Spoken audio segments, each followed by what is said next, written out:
My first guest here is Barbara Garcia with Vista Agency. Hi. Hi, Dena. How's it going? Good. Thanks for coming on today. I appreciate it. Thank you for the invite.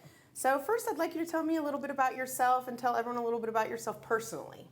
So personally, married, have a child, and I've been in the insurance business for over 15, 20 years. Actually, Houston's my home.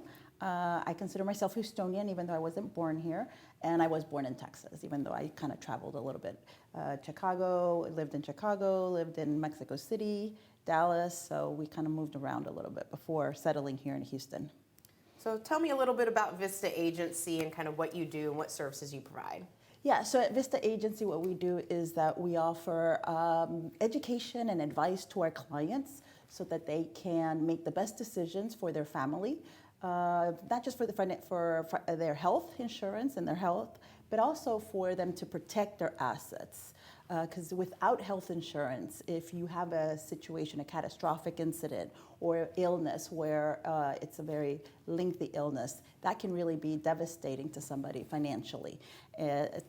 Assets like homes or investments can easily be needed to be liquidated to help that person and your family get better. Absolutely. So that's what we do. Yeah. So protecting people from start to finish, you know. Correct. Yeah. So what type of services do you provide? So anything related to health insurance. So we basically help you with, if you're an individual and you need health insurance because you don't have access because you work for yourself, or if you are a small company and you need to provide employee benefits, we can help with that. We also provide for those that are working for a company that don't have access to health insurance. And lastly, anything related to Medicare. So if you happen to be or your parents are going to be in the Medicare realm and you need to understand those options, whether you're working or retiring, because even if you work, you've got to really consider some options there because there could be some penalties for not enrolling on a timely basis. That's where we can help out. Okay, yeah, because I think always open enrollment and waiting until open enrollment and things like that, it's just kind of, and then you have to do crunch time, like, okay, we've got to do this, we're going to do it now, you know, and there's only that. What's the purpose of just having that one time frame for people to enroll? That's a great question. So a lot of people don't realize that, like any other type of health insurance, any type of other insurance, cars, homes, you should buy before you crash. You have to buy before the house burns down. Well, the same situation with health. You need to buy the insurance when your open enrollment is. If you are in a company, you typically have one time a year where you review the options, you view them, see which are the best fit for you and your family, and you enroll. And that is the decision you make once a year. And now as individuals, when we're doing on exchange or when we buy our own insurance, that's the same thing. And that's to avoid fraud. So let's say you don't buy insurance and then all of a sudden you get diagnosed with the cancer, you want to go buy it, they're not going to let you do that at that point, right? Yeah. So you have to have it. Make sure you look at your open enrollment periods, whether you work for a company or whether you're on your own. And it's usually all around the same time, right? Most companies all do it at the same time. You know. A lot of companies do. So it's basically we have companies that look at and strategy and budget it at the beginning of the year. So the fourth quarter for us that do health insurance is really busy. We tend to work with individuals. Medicare also renews in the fourth quarter, and a lot of companies end up doing their renewals in December or January. So you're completely correct. The majority of the companies, as well as individuals, have to look at their options sometime between October and January 1st. Yeah, I always find that really interesting that it's kind of always at the end of the year, and you know that's the only time you can make any decisions or make any changes to your insurance carriers. Correct, which it's kind of weird because that is also the holiday season, right? So here in the United States, here in Houston, we have to look at November and December, and there's a lot of parties and a lot of things going on, which is great. But you also have to think about what's going on financially, what's, your enrollment periods. It's a great time to review your financial status, what's going on, update things like beneficiaries and things like that on policies as well. Yeah, it's good. You kind of like focus on the end of the year there and figure out how you're going to start fresh the new year and everything. Put it all together. Correct. So have you seen any changes, that has happened maybe since COVID or, maybe even before COVID? What are some recent changes in insurance? Health insurance. Yeah, so COVID did definitely add some changes and some mix to it, mainly because a lot of people lost their jobs, so they lost access to group insurance. With this new administration, they did make some major changes to the formula. So for folks that buy their insurance on their own, you don't have somebody like an employer to help contribute. So now we have what's called the Affordable Care Act. You may qualify for a premium tax credit. And basically, depending on the formula, you can maybe obtain anywhere from a couple hundred, a couple $10s, $20s, $30 up to thousands of dollars to help you buy your insurance. So I do have the whole gamut with clients. Last year, there was certain cliffs. So if you made a certain dollar amount, you just dropped. You got nothing. You went from receiving $400 or $500 to getting nothing. It didn't slowly dwindle down after a specific amount. And now, this changes with the American Rescue Plan. That's changed. The formulas have changed. I have had families that used to get no help because they were a family of 4 in their 40s, making $120,000. They didn't get any help. Now I have that same family, because of these changes with the American Rescue Plan, getting $500 a month to help towards that insurance. That's really helpful in these times. Absolutely, absolutely. So those are people that are employed, but their employer's not providing. Either they're self-employed or they're employed for a company that doesn't provide insurance. That would be the people that would qualify for something like this. Okay. Correct. Can you give some estimates on some costs? I know, that it's all over the place depending on how much you make and what you do and all that, but just maybe some examples. It can be. I think the biggest changes this year that a lot of people may not be aware of is, like I mentioned, so families that have made a certain dollar amount higher should take a look at this again. Why? Because now they could qualify, kind of like the example I gave you. The other area is 60-year-olds, 55-year-olds. Those folks again, there used to be this cliff.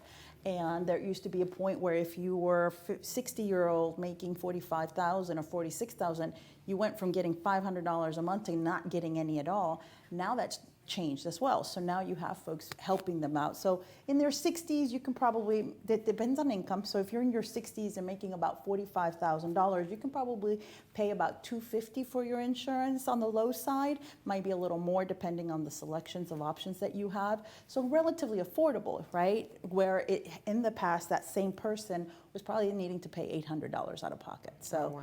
Yeah, so it's a lot more affordable right now, and that's going to last this year and next for sure, because that's what we have in place today, and we'll see what happens next year as far as them extending it any further.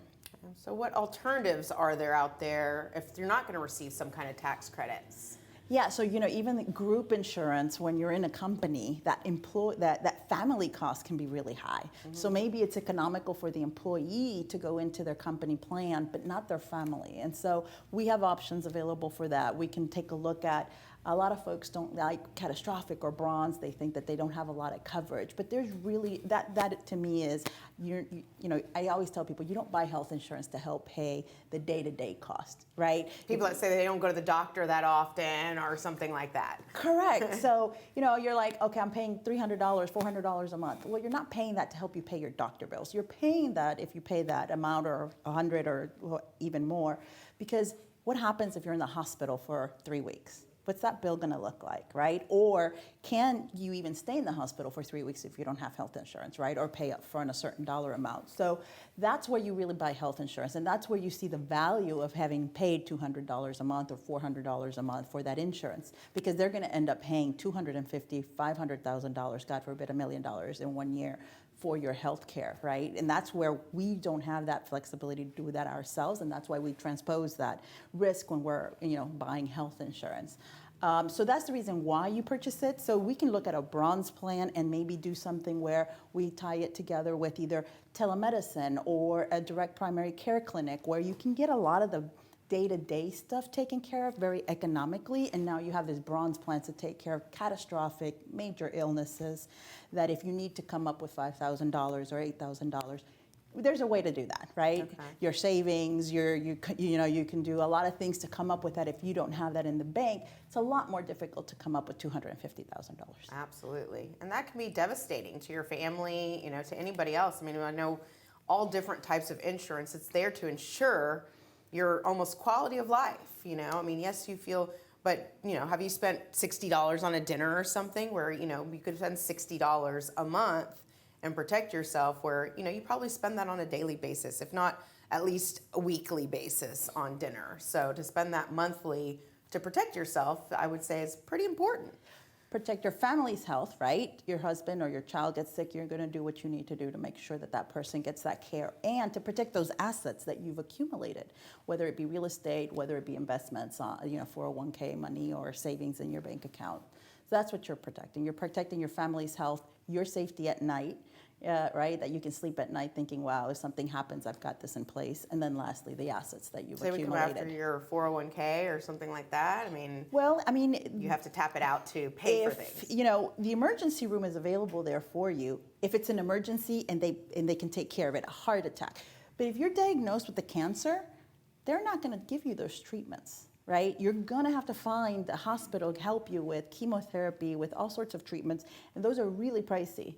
And that's where the ticket items can get really high. And that's not something the emergency room is going to help you with. So if you have a child, if you have a teenager that's come down with something, and that's not something that it can be taken care of in emergency where they patch you up, but it requires this kind of therapy or these surgeries, then that's going to probably come out of your pocket one way or another, whether it's through the insurance or if you need to liquidate assets because you didn't have it. And you, as a broker, basically, you can kind of tap into different companies and use different types of insurance that other providers offer, correct? So you basically can go in and find the best fit for somebody, the most affordable, whether it, more coverage or less coverage or any of that kind of stuff, correct? Yeah, so that's probably the biggest tip I can give somebody. We're here available for those folks here in Houston and in Texas, but if you're needing to get a professional to help you, is look for an independent agent. Why? Because they're not working for the companies. I have access to all the major companies. I can go out and contract with new companies that are coming into the market. My job is to help you as an individual. I don't care which company you pick and choose at the end of the day. I'm going to educate you, provide you information, as much or as little that you need to make those best decisions. But at the end of the day, which company you choose that makes the best sense for you, I'm okay with any of those decisions. So to me, that's better than the captive agents, the people that only work for Blue Cross Blue Shield or only work for one company. Then I find that hard that they're going to give you the best advice for you at that point. Absolutely. They're just wanting you to buy their one product that they have. And that's sometimes, I think, when you're going to like any kind of financial planners or any of these kind of things, like when you just go directly to the bank or something like that. Nothing against banks, but correct. They're only going to be shopping or providing you stuff for that bank, whereas you can go to a broker once again and they can, provide you, let's say interest rates or something from multiple companies and pick the best one that suits your needs. Correct. So I think same thing with health insurance, because you can piece it together, correct, from different, companies and things like that. So you don't have to buy like everything Blue Cross Blue Shield. You can take it from different. So, one of the things that as an individual agent is we have to get creative. How are we going to help our client? When you have an agent that is trying to help the client and not necessarily sell one particular product or 2 or 3 different products, what happens is you help get them created. If I can't find something for you within your budget or because of the parameters you're giving me, then what I do is provide you resources where you might be able to find some additional help. The idea is to help you fill that gap, even if it's not 100%. And sometimes we do what you said. So maybe we have a catastrophic bronze plan, and again, we tie it up with a direct primary care or a specific clinic or this that might help you with all the other needs that you might have that are day-to-day versus Blue Cross Blue Shield that may not help you with those day-to-day costs. So that's kind of how we do Awesome, it. awesome.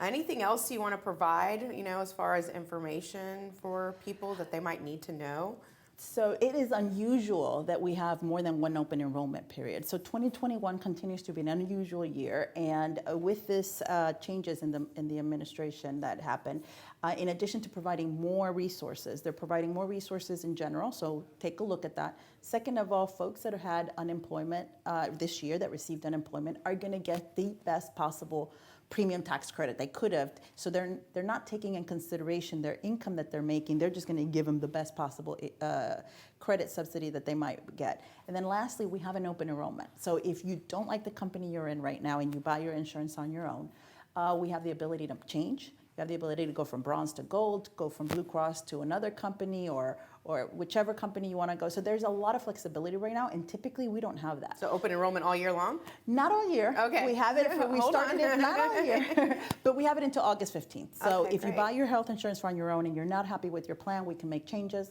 And then we're going back to an open enrollment again come November 15th. Through August 15th, and then you're going to be right back into it again. Correct. So those are some of the changes that I think a lot of people aren't aware of yet. So give us a call, and we'll be more than happy to provide you that info. Great. Thanks, Barbara, for coming on the show. Why don't you provide everyone the information how they can get a hold of you? Oh, well, thank you. So you can reach out to me, Barbara, at vistaagency.com. Our website is www.vistaagency.com. And lastly, 713-893-0324 is our phone number where you can reach us at. Great. Thank you so much for coming on the show. Thank Again, you for I the appreciate opportunity. it. We'll be right back with our next guest.